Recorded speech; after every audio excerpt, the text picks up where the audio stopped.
UAE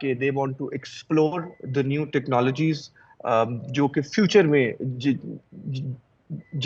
جن کے لیے پاکستان کو ریڈی کیا جا رہا ہے. یہ آپ نے بڑا اچھا ذکر ابھی یوتھ کا یہاں پہ کیا، اور اوبویسلی ہمارے ہاں یوتھ کے لیے ہمیشہ سے شکایت رہی ہے کہ جو اصل پلیٹ فارمز ہیں وہ مہیا نہیں ہوتے ہیں. سو کاؤنسل کس طریقے سے یوتھ کو انگیج کر رہی ہے، یا اسپیشلی کرپٹو اسپیس جو لوگ اپنے لیے چاہتے ہیں، اسٹارٹ اپس چاہتے ہیں، ان کو کیسے ہیلپ کیا جا سکتا ہے؟ دیکھیے پاکستان پہلے بھی دنیا کی 3rd یا 4th بگیسٹ لارجسٹ مارکیٹ ہے، اور یہ سب ابھی جو فری لانسرز ہیں میجورٹی یہ fiverr.com freelancer.com پہ کام کر رہی ہیں. وہ ان ساری چیزوں پہ جو اب اے آئی نے آ کے ڈسرپٹ کر دینی ہے. تو یہ بڑا امپورٹنٹ ہے، اور یہ بڑا امپورٹنٹ پوائنٹ ہے کہ آپ سمجھیں کہ اگر جب یہ کاؤنسل کے تھرو ہم ایجوکیشن پہ کام کرنا چاہ رہے ہیں کہ ہم یونیورسٹیز میں کریکولم میں بلاک چین اور اے آئی کو کا نیریٹو پش کرنا چاہ رہے ہیں، تو جب آپ کی وہ فری لانسنگ مارکیٹ جو ابھی آن ایوریج $800 سے $1000 کما رہی ہے سوشل میڈیا کا کام کر کے، کانٹینٹ رائٹنگ کا کام کر کے، جس کو ایز یو نو اب کافی حد تک اے آئی نے ڈسٹرپ کر دینا ہے، جب ہم ان کو اپ اسکل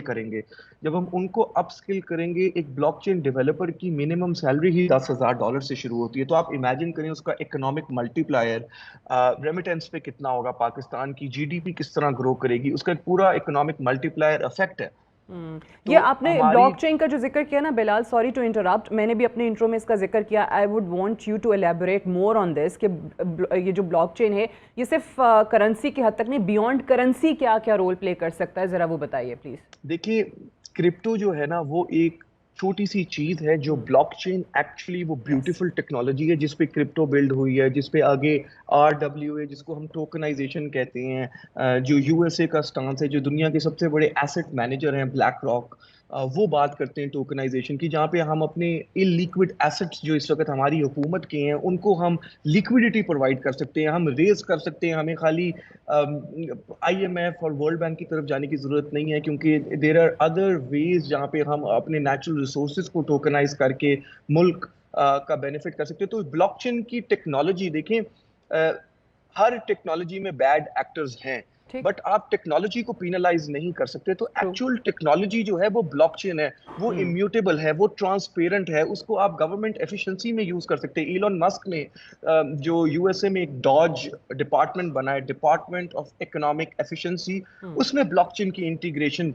کرنے کی بات کی ہے. کیوں؟ کیونکہ وہ ٹرانسپیرنٹ ہے، جس سے کرپشن کم ہو جائے گی، اس سے ویزیبلٹی زیادہ ہو جائے گی. تو آپ ہماری اکانومی جو ہے اٹس این ایگریکلچر اکانومی، اور ہم اپنے فارمرز کے لیے، اور یہ دنیا میں ہو رہا ہے کہ بلاک چین کی انٹیگریشن ہوئی ہے، جہاں پہ آپ ڈی سینٹرلائز فائنانس لے کے آ سکتے ہیں، جہاں پہ آپ لینڈنگ آسان کر سکتے ہیں.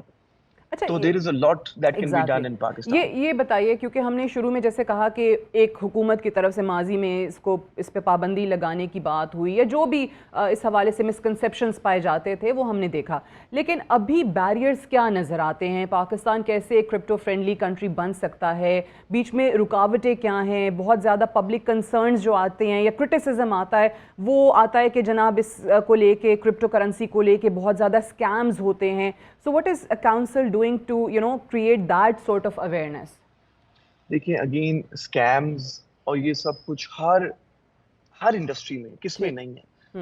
مجھے لگتا ہے پاکستان اور کرپٹو دونوں ایک چیز میں کامن ہے، دونوں سفر کرتی ہیں بیڈ PR سے. کرپٹو میں بھی 0.02% جو ہے نا، جو جتنی illicit ایکٹیویٹی ہے، یا یہ جو کہتے ہیں منی لانڈرنگ ہو گئی، یہ 0.02% کرپٹو کے اندر ہے، باقی سب ٹریڈیشنلی ہے. So I think it's a bad PR activity, اور پاکستان اس سے بہت زیادہ بینیفٹ کر سکتا ہے. اگر ہم رائٹ لیجسلیشن لے آئیں فیٹف کمپلائنٹ، تو اس سے ہم اپنے کافی زیادہ مسئلے حل کر سکتے ہیں. ہمارے پاس بہت بڑا ایک بجلی کا مسئلہ ہے، جو ہم IPPs کو کیپیسٹی پیمنٹس کرتے ہیں. دیکھیے وہ بجلی آپ ویسے ہی انڈسٹری کو نہیں دے سکتے، کیونکہ اس کے لیے آپ کے پاس ڈسٹریبیوشن نہیں ہے، کیپیسٹی کے مسئلے ہیں، ہمارا گریڈ اپ گریڈ ہونے والا ہے. تو وہ جو ہم ایک بجلی بن رہی ہے، ایک چیز جس کو ہم پے کریں، ہم وہیں پہ جا کے بٹ کوائن مائننگ کے سیٹ اپس لگا سکتے ہیں، اور ہم اس لائبلٹی کو، اس ایکسپینس کو اپنی گورنمنٹ کی بیلنس شیٹ میں ایک ایسٹ بنا کے پیش کر سکتے ہیں. اس کے علاوہ اتنی بڑی یہ مارکیٹ ہے جہاں پہ آلریڈی کرپٹو ٹریڈ ہو رہا ہے, تو ہم ایک اچھے فیوریبل ٹیکس انفراسٹرکچر, ایک ٹیکس رجیم لے کے آ سکتے ہیں جہاں پہ جو لوگ اپ سائٹ انجوائے کر رہے ہیں, جو ابھی ریگولیٹڈ نہیں ہے, ہم اف اینی تھنگ یہ ریگولیشن سے تو کنزیومر پروٹیکشن آئے گی. ہم فیٹف کے لیے ایک بڑی امپورٹنٹ چیز ہے کہ ہم کہیں واپس گرے لسٹ میں نہ چلے جائیں, تو this is extremely positive, and especially when other countries in the world are doing, then why should Pakistan stay behind? یہ آپ نے بڑی زبردست بات کی کہ اٹس آل اباؤٹ ریگولیشنز, تو کاؤنسل obviously باقی دیکھیے, اداروں کے ساتھ سوری بھی میں آپ کی کام. بات کاٹ رہا جی ہوں. جی You have to understand the power of signing the right regulation. Exactly, بالکل The ٹھیک ہے. power of just, of a pen signing on the right piece of paper کیا پروڈیوس کر سکتا ہے؟ یہ وہی چیز پروڈیوس کر سکتا ہے کہ دیکھیں یہاں پہ جب ہمارے فری لانسر بیٹھے ہوتے ہیں وہ ایک ایکس اماؤنٹ کما رہے ہوتے ہیں, بٹ جیسے ہی وہ یورپ جاتے ہیں یا سین فرانسسکو جاتے ہیں, ان کی انکم 10x کیوں ہو جاتی ہے؟ وہاں پہ ایسا کیا جادو ہے؟ وہاں پہ ان کو ماں باپ کی دعائیں زیادہ لگ رہی ہیں؟ نہیں, وہاں کا انیبلنگ انوائرمنٹ ٹھیک ہے, وہاں کی پالیسیز فیوریبل ہیں جو فلرش کرتی ہیں, and that is why the council is here and the government wants to be that vehicle جو ہنڈرنس نہ کرے, جو کہ ہیلپ کرے ہمارے ینگ یوتھ کو, ینگ انٹرپرینورز کو فلرش کرنے کے لیے, کیونکہ پھر پاکستان کا میپ اور پاکستان لیڈ کرے یہ ڈیجیٹل ٹرانسفارمیشن. یہ آپ بالکل صحیح کہہ رہے ہیں. ہمارا ایشو یہ ہے کہ وہ ریگولیشنز نہیں, دی رائٹ ریگولیشن, کس طریقے سے آپ اس کو لے کر چلتے ہیں, وہ انوائرمنٹ کیسے آپ پرووائڈ کرتے ہیں. اب اس میں I am sure that's why you are here, تو اس کو لیگلائز کرنے کے لیے, ریگولیٹ کرنے کے لیے کیا کاؤنسل کی طرف سے, اوبیسلی دیگر ادارے بھی اس میں آپ کے ساتھ چل رہے ہیں, اسٹیٹ بینک آف پاکستان بھی ہے اور بھی آرگنائزیشنز ہیں, سو کیا کوئی فریم ورک تیار کر لیا گیا ہے ابھی؟ فریم ورک پہ کام ہو رہا ہے. اگین دیکھیں, ہم اس کو ایکسٹریملی رسک میٹیگیٹڈ وے سے کر سکتے ہیں.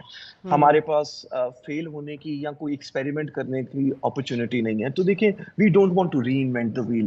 یہ آلریڈی 30 سے 40 ملکوں نے آلریڈی اچھی ریگولیشن لے آئے ہوئے ہیں, تو ہم کنسلٹیشن فیز میں اس وقت. ہم باقیوں کے ایکسپیرینس سے دیکھ رہے ہیں, ان کی غلطیوں سے دیکھ کے پاکستان فرسٹ اپروچ میں لے کے آنا چاہتے ہیں اپنی ریگولیشن. ٹھیک ہے. اچھا بلال, یہ بھی بتائے گا, ایک بڑی دلچسپ قسم کی رپورٹ, کیونکہ ہم تو بہت ساری چیزوں میں جہاں ہمیں بہت آگے ہونا چاہیے تھا, with the kind of population we have, ہم بہت پیچھے نظر آتے ہیں. اور وہ دلچسپ میں اس لیے کہہ رہی ہوں کہ وہ لوگ جن کے خلاف ہم لڑ رہے ہیں, ہمارے لوگوں نے قربانیاں دی ہیں, جو خارج ہیں, جو دہشت گرد ہیں, وہ رپورٹ کہتی ہے کہ جناب وہ زیادہ کرپٹو اور ڈیجیٹل کرنسی یوز کرتے ہیں, وہ جو اپنے فنڈز ہیں وہ اس کی مدد سے اکٹھے کر رہے ہیں, اور پاکستان جو ہے جہاں پڑھی لکھی عوام ہے وہ بہت پیچھے ہیں. اب کیوں یہ وہ یوز کر رہے ہیں؟ وہ کہتے ہیں جناب اس کو مانیٹر ہی نہیں کیا جا سکتا, سو دس از وے ایزیئر فار دیم. سو اس چیز سے کس طریقے سے بچا جائے گا کہ مانیٹر ہو رہا ہے نہیں ہو رہا ہے, وہ اس پہ کیا کام ہوگا؟ دیکھیں, again this is the wrong narrative, کیونکہ بلاک چین واحد ایک ایسی چیز ہے جو پبلک ہے, یہ سب پبلک ڈیٹا اویلیبل ہے. تو اگر آپ رائٹ پالیسیز ان پلیس لے کے آئیں گے, ابھی تو پالیسی نہیں ہے, تو جیسے ہی لے کے آئیں گے, یو ایس اے میں مانیٹرنگ ہے, یورپ میں مانیٹرنگ ہے, تو آپ جب سارے اسٹیک ہولڈرز کے ساتھ کام کریں گے, ان ساری سافٹ ویئرس کے ساتھ کام کریں گے, ان ساری لیکوڈیٹی پرووائڈرز کے ساتھ کام کریں گے, تو آپ فوراً یہ چیزیں روک سکتے ہیں. اچھا, اب آپ ظاہر ہے فیوچر آؤٹ لک بھی دیکھ رہے ہیں کہ اگلے 5 سال میں 4 سال میں کس طریقے سے چیزیں بہتر ہو سکتی ہیں, پالیسی بھی لا رہے ہیں, کیسے کام کر رہے ہیں. آپ نے جیسے ذکر کیا کہ کرپٹو ایکو سسٹم جو ہے وہ پاکستان میں کیسے کریٹ ہونا ہے. What's your single most favourite project جس پہ آپ پرسنلی کام کرنا چاہتے ہیں when it comes to crypto اور بلاک چین؟ یہ بڑا اچھا سوال ہے آپ کا. دیکھیں, میرے 2-3 مین بہت پیشنیٹ ہوں میں ان چیزوں کے بارے میں. میرے لیے یہ بہت بڑی ملک کے لیے خدمت ہوگی کہ یہ جو بجلی کا ہمارا ایکسیس الیکٹریسٹی کا مسئلہ ہے, وہ پیسہ جو ہیلتھ کیئر میں لگ سکتا ہے, جو ڈیولپمنٹ میں لگ سکتا ہے, جو ایجوکیشن میں لگ سکتا ہے, وہ پیسہ جو ہم ایک کیپیسٹی پیمنٹس میں دے رہے ہیں, اگر ہم اس سے بٹ کوائن مائننگ یوز کر کے اس ملک کی خدمت کر سکتے ہیں, اس ملک میں ڈالر آ سکتے ہیں, اور وہ ایک ایکسپینس آپ کی بیلنس شیٹ میں اگر لائبلٹی میں کنورٹ ہو سکتا ہے, that is extremely close to my heart. یہ یوتھ, یہ اسینشلی کاؤنسل بنی ہے سرو کرنے کے لیے. This is serving body to the youth of Pakistan, this is a facilitating body for the youth of Pakistan, this is an enabling body for the youth of Pakistan. اس youth کو direction دینے کے لیے, اس یوتھ کو بتانے کے لیے کہ اچھے انٹرنیٹ کنیکشن اور وائی فائی سے آپ دنیا پہ قبضہ کر سکتے ہیں, آپ دنیا میں لیڈ کر سکتے ہیں. میں ایک اسٹارٹ اپ کے بارے میں پڑھ رہا تھا جو اسرائیل میں 5 سال پہلے شروع ہوا.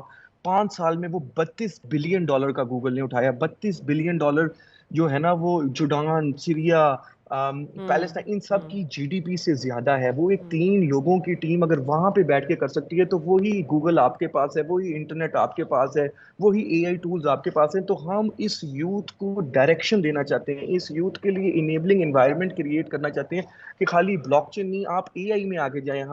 اگر ہم اے آئی میں پیچھے رہ گئے تو we will always be an inferior nation. یہ آپ نے آئی ٹی اور یہ آپ نے وائی فائی کا ذکر چھیڑ کے نا دکھتی رگ پہ کہتے ہیں نا ہاتھ رکھ دیا ہے، کیونکہ یہاں پہ I'm sure آئی ٹی کی وزارت بھی آپ کے ساتھ کولیبریٹ کر رہی ہوگی. یہاں پہ اچھا انٹرنیٹ سپیڈ نہیں ملتی، چاہے جو آپ سب سے مہنگے سے مہنگا پیکج لے لیں تو بھی وائی فائی اچھا نہیں چل رہا ہوتا.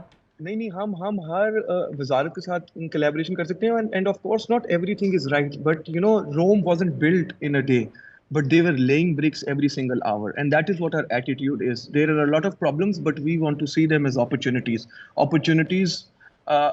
وہ جن کو یہ پاکستان کی یوتھ ہی ان پرابلمس کو اپرچونیٹیز میں کنورٹ کر کے ان کو ایکسلریٹ کرے گی. چلیں, good luck with your vision. Bilal bin Saqib sahab, thank you very much for the show today. We'll take a short break here. Stay tuned. Welcome back to Suno Tonight with Sadia Afzal. آج حکومت کے سیاسی اور معاشی challenges میں کمی ہو چکی ہے. اپوزیشن کی حکومت کے خلاف حکمت عملی ناکام دکھائی دے رہی ہے اور نہ ہی اپوزیشن میں کسی قسم کا گرینڈ الائنس بنانے پر اتفاق ہو سکا ہے. لیکن دوسری طرف وفاقی حکومت کے لیے خیبر پختونخوا اور بلوچستان میں سیکیورٹی چیلنجز میں مزید اضافہ ہوتا ہوا دکھائی دے رہا ہے. بگڑتی ہوئی سیکیورٹی صورتحال کسی بھی لحاظ سے پاکستان کی معیشت کے لیے بہتر نہیں ہے. اسی لیے کہا جا رہا ہے کہ سیکیورٹی صورتحال بہتر ہوگی تو پاکستان کی معیشت مزید بہتر ہو سکے گی. اس وقت پاکستان کے مشرقی اور مغربی سرحد پر دشمن پاکستان کے اندر دہشت گردی کو ہوا دینے میں مصروف عمل ہیں. گزشتہ 24 گھنٹوں کی اہم خبروں کو دیکھا جائے تو گزشتہ روز ایران کے مشرقی صوبے سیستان بلوچستان میں ایک مسلح حملے میں کم از کم 8 پاکستانی شہریوں کو نشانہ بنایا گیا ہے, جو اس بات کی دلیل ہے کہ پاکستان کے دشمن آج بھی ہمارے خلاف عمل پیرا ہیں. آج بھی خیبر پختونخوا میں پاکستان تحریک انصاف کی حکومت اہم کردار ادا کر سکتی ہے, لیکن گزشتہ 1 ماہ کی سیاسی صورتحال کو دیکھا جائے تو پہلے تو خیبر پختونخوا حکومت دہشت گرد عناصر کے خلاف وفاق کا بھرپور ساتھ دینے کے لیے تیار نہیں تھی, اور دوسری اہم بات تحریک انصاف کے پی حکومت اس وقت پہلے سے زیادہ منقسم دکھائی دیتی ہے, جو کسی بھی طور پر پاکستان میں بڑھتے ہوئے سیکیورٹی چیلنجز کے تناظر میں درست نہیں ہے. پروگرام کے اس حصے میں سوال اٹھائیں گے کہ وفاق اور خیبر پختونخوا حکومت کسی طرح ایک پیج پر آ سکتے ہیں, اور اختلافات ہیں تو آخر کہاں پہ. اسی سب پر بات کرنے کے لیے ہمارے ساتھ موجود ہیں پاکستان مسلم لیگ نون کے سینئر رہنما اور وزیر اعظم کے کوارڈینیٹر برائے خیبر پختونخوا اختیار ولی خان صاحب. بہت بہت شکریہ اختیار ولی صاحب, آپ نے پروگرام کے لیے وقت دیا. سب سے پہلے تو یہ فرمائیے گا کہ جہاں حکومت ڈیفینیٹلی یہ کہتی نظر آتی ہے کہ سیاسی محاذ پہ چیلنجز کم ہو چکے ہیں, اس کی وجہ بھی اویسلی پاکستان تحریک انصاف کا منقسم ہونا یا دیگر اپوزیشن کا جماعتوں کا ان کا ساتھ نہ دینا ہے, جہاں پر معیشت کی بہتری کا کریڈٹ لیتے ہوئے نظر آتی ہے, وہیں پر ہم دیکھ رہے ہیں کہ سیکیورٹی چیلنجز میں اضافہ ہو رہا ہے, خاص طور سے خیبر پختونخوا کے اندر اور بلوچستان کے اندر. اس سے نمٹا کیسے جائے گا جب ایک صوبے کی حکومت ساتھ دینے کے لیے تیار نہ ہو وفاق کا؟ Thank you very much Sadia. دیکھیں, لا اینڈ آرڈر کی جو سچویشن ہوتی ہے, اس کی فرسٹ رسپانسبلٹی جو آتی ہے شولڈرز پر تو وہ پروونشل گورنمنٹ کی آتی ہے. اب کیا یہ فیصلہ جو ہے تو یہ صوبائی حکومت کو کرنا ہے کہ کیا وہ لا اینڈ آرڈر کی سچویشن کو حل کرنا چاہتی ہے یا نہیں, وہ اس پہ سیاست کرنا چاہتی ہے. اور سیاست ان کی یہی ہوگی کہ مطلب وہ پھر وفاقی حکومت کو یہ کہے کہ وی آر لیسٹ بادر اور we are not interested in the situation of law and order to be resolved or sorted out. تو اگر ان کا یہ موقف ہے تو میرے خیال میں جو ہونا نہیں چاہیے, اور مجھے لگتا بھی نہیں کہ ایسا ہوگا.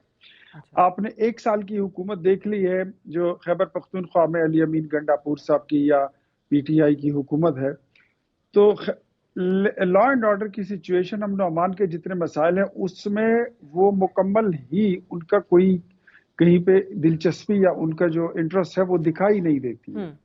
آج بھی جتنا کورم کا واقعہ نیشنلی اور انٹرنیشنلی وہ اس کا مطلب چرچا ہوا, اس کی بات ہوئی, وہ انڈر ڈسکشن رہا آج تک. حالانکہ میں سمجھتا ہوں کہ یہ وزیر اعلیٰ کی نیبرہڈ ضلعوں میں سے ہے, ڈسٹرکٹ کرم جو ڈیائی خان اور ٹانگ کے بہت قریب ہے.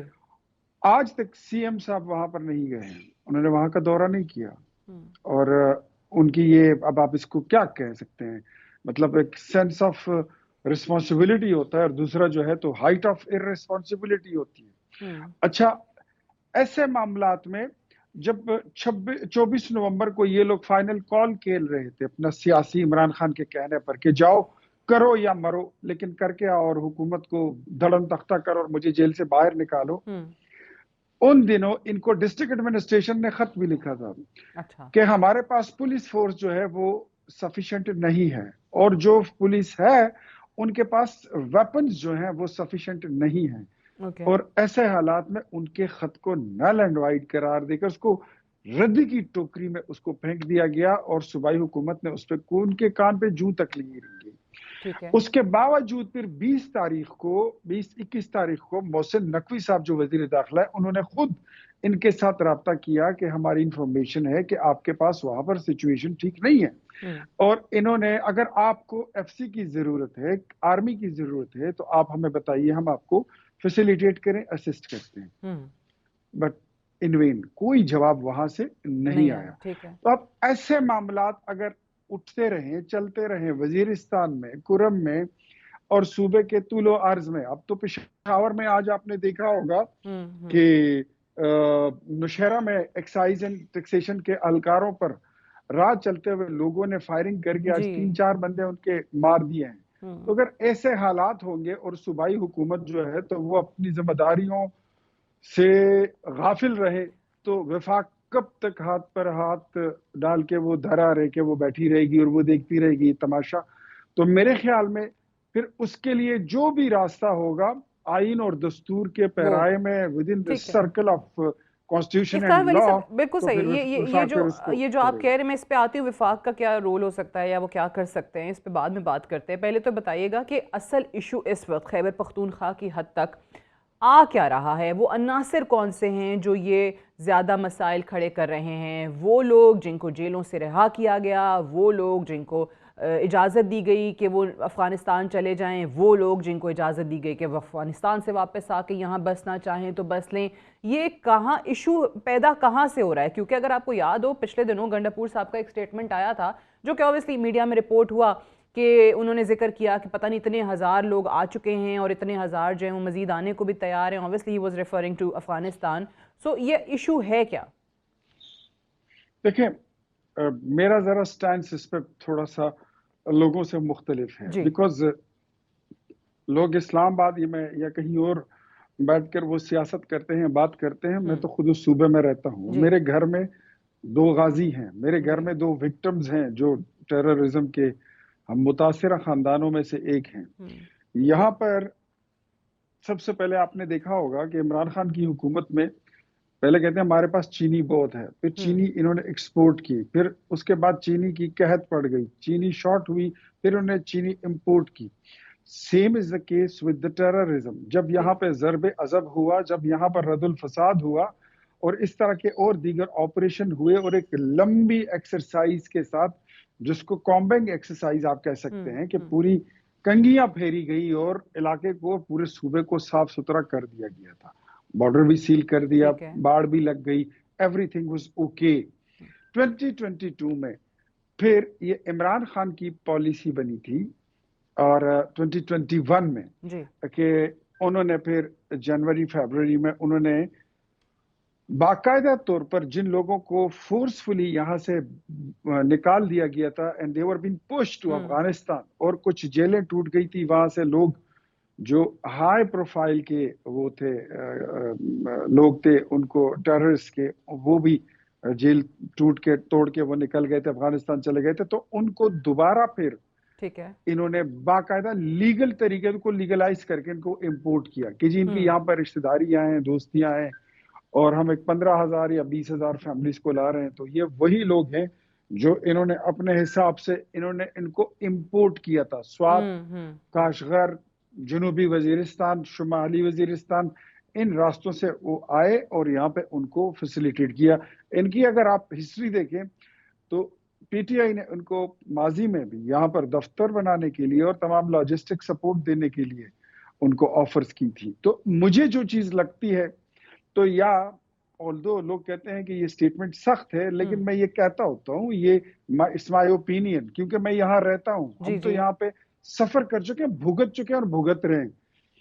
ایسے لگتا ہے کہ یا تو تحریک انصاف کی اس حرکت کو میں دیکھتا ہوں، یہ جیل ٹوٹنے کے واقعات اور پھر ٹیررسٹ کو باقاعدہ امپورٹ کرنے کے اور یہاں پہ لا کے آباد کرنے کے واقعات کو دیکھتا ہوں، تو مجھے ایسا لگتا ہے کہ پی ٹی آئی جو ہے یا ٹیررسٹ تنظیموں کی سیاسی ونگ ہے یا پھر ٹیررسٹ تنظیمیں پی ٹی آئی کی عسکری ونگ ہے. اور جس کے بارے میں یہ بات بھی سننے میں آئی کہ ان کو باقاعدہ یہ ٹاسک دیا گیا تھا کہ آپ ملک کے جتنے پولیٹیکل لوگ ہیں جو ہمارے مخالف ہیں، آپ ان کو قتل کریں، ان کے منصوبے بنائے گئے اور عمران خان کے لیے راستے سارے صاف کر دیں. تو this is what we are happening and we are facing بالکل ٹھیک ہے. اچھا، اوبیسلی یہ خیبر پختونخوا کے معاملات اب وفاق کے لیے، وزیر اعظم صاحب کے لیے دیکھ بھی رہے ہیں.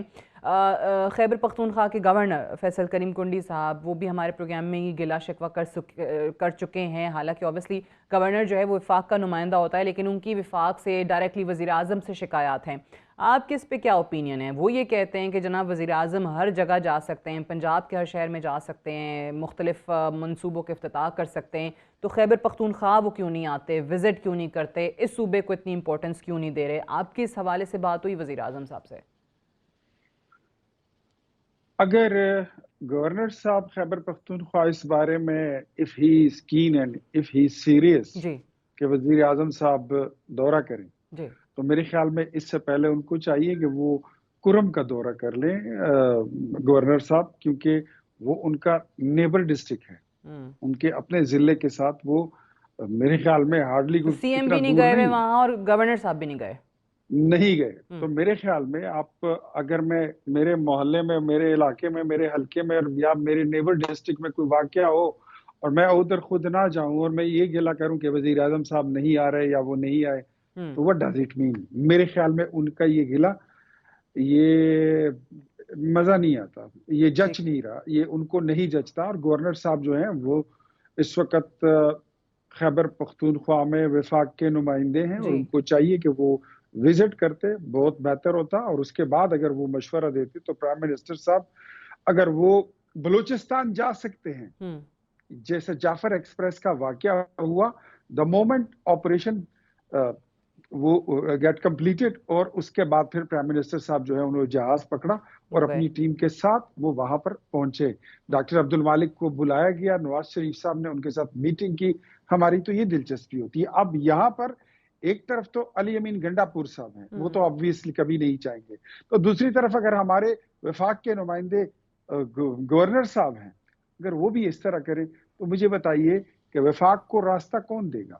کیا اب محسن نقوی صاحب فوج اور ملیشیا لے کر وزیر اعظم صاحب کے لیے راستہ بنائیں گے تو پھر وزیر اعظم صاحب جائیں گے؟ چلیں یہ میرے خیال میں ٹھیک ہے. یعنی سی ایم صاحب گنڈا پور صاحب بھی نہیں گئے، کنڈی صاحب بھی نہیں گئے، حالانکہ پاکستان پیپلز پارٹی خود اس کا شمار ان جماعتوں میں اس ہوتا ہے جنہوں نے دہشت گردی کے خلاف اوبیسلی قربانیاں دی ہیں، اپنے لیڈران کی بھی قربانیاں دی ہیں. مجھے یہ بتائیے لاسٹلی کہ وزیر اعظم صاحب، جس طرح ہم پہلے بات کر رہے تھے کہ پھر اگر صوبہ نہیں مانتا ہے، سی ایم صاحب اسی چیز پر اصرار کرتے ہیں کہ آپریشن بھی نہیں ہوگا، وفاق کے ساتھ کسی بھی اسٹریٹجی بھی کوآپریٹ بھی نہیں کریں گے، وہ انفیکٹ کہیں گے کہ مجھے جانے دیں، میں مذاکرات کرتا ہوں افغان حکومت کے ساتھ جا کے، تو پھر اگر صوبہ بالکل انکاری ہو گیا، وفاق کیا کر سکتا ہے؟ کیا آپشنز ہیں؟ There are lot of options. Okay. Lot of options. کچھ میں آپ کو کہہ دیتا ہوں، کچھ ابھی نہیں کہوں گا. ٹھیک ہے. جب بات ایسی ہوگی نا کہ جب بات صوبے کی اور ملک کی سلامتی پر آئے گی نا، اور یہاں پر کوئی اپنی ذمہ داری کا احساس نہیں کرے گا، تو یہ پاکستان کا حصہ ہے، یہ کوئی الکمونیا نہیں ہے، نہ ہی یہ کوئی کمبوڈیا ہے، نہ ہی یہ کوئی مطلب ایسا کوئی باغی ریاست ہے جو ڈکلیئر ہو چکا ہو، جو پاکستان سے خدا نخواستہ ٹوٹ چکا ہو.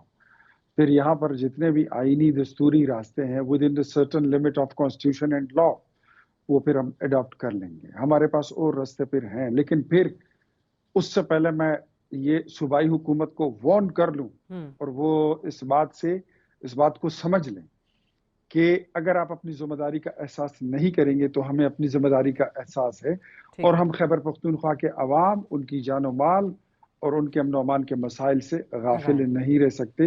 اور اپنی ذمہ داریاں اگر ہمیں جب بھی ذمہ داریاں ہمیں پوری کرنی پڑی تو ہم اس کو پوری کریں گے at any cost. then the federal government will have to intervene. بہت بہت شکریہ اختیار for joining us on the show today. We'll take a short break here. Stay tuned. آج مہذب کہلائی جانے والی دنیا انتہائی پستی کا شکار ہو چکی ہے. نہ اپنے حق کے لیے آواز اٹھانے کی آزادی ہے اور نہ ہی کسی کے حق کے لیے آواز اٹھائی جا سکتی ہے. گزشتہ 1.5 سال سے جاری فلسطینی عوام کے خلاف اسرائیلی نسل کشی کی کارروائی نے ہمیں بتایا ہے کہ مغرب کا چہرہ کتنا بھیانک ہے. فریڈم آف سپیچ صرف ایک افسانوی بات معلوم ہوتی ہے جس کا تذکرہ ہم تاریخ اور قانون کی کتابوں میں تلاش کر سکتے ہیں. حقیقت سے اس کا کوئی تعلق نہیں.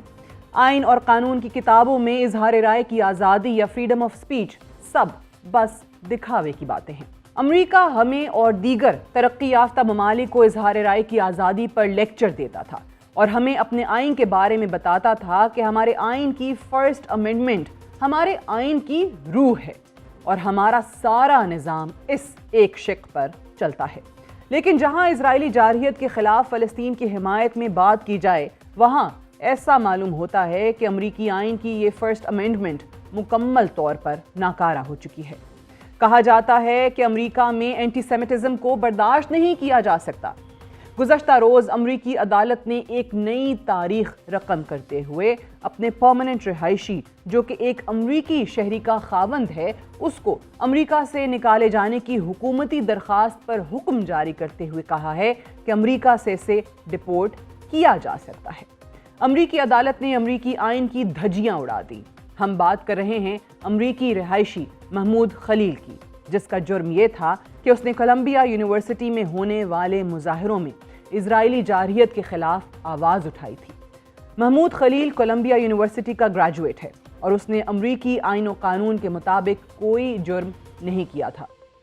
خلیل کا جرم صرف یہ ہے کہ اس نے اسرائیلی جارحیت کے خلاف آواز اٹھاتے ہوئے یونیورسٹی سے مطالبہ کیا تھا کہ اسرائیلی افواج کے ساتھ تعلقات کو ختم کیا جائے. خلیل کا کہنا تھا کہ اسرائیلی افواج فلسطینی عوام کی نسل کشی میں مصروف ہے اور ایسی کسی فوج کے ساتھ یونیورسٹی کو تعلق نہیں رکھنا چاہیے. گزشتہ ماہ محمود خلیل کو کولمبیا یونیورسٹی میں اسرائیل مخالف مظاہروں کے الزام میں گرفتار کیا گیا تھا. کل امریکی ریاست لوئزیانا کی عدالت میں پیش کیا گیا جہاں 2 گھنٹے تک سماعت چلی. سماعت کے بعد جج جیمی کامنز نے فیصلہ سناتے ہوئے کہا کہ حکومت نے واضح اور قابل یقین شواہد کے ذریعے یہ ثابت کیا ہے کہ خلیل محمود کو امریکہ سے نکالنے کا کیس آگے چلایا جا سکتا ہے.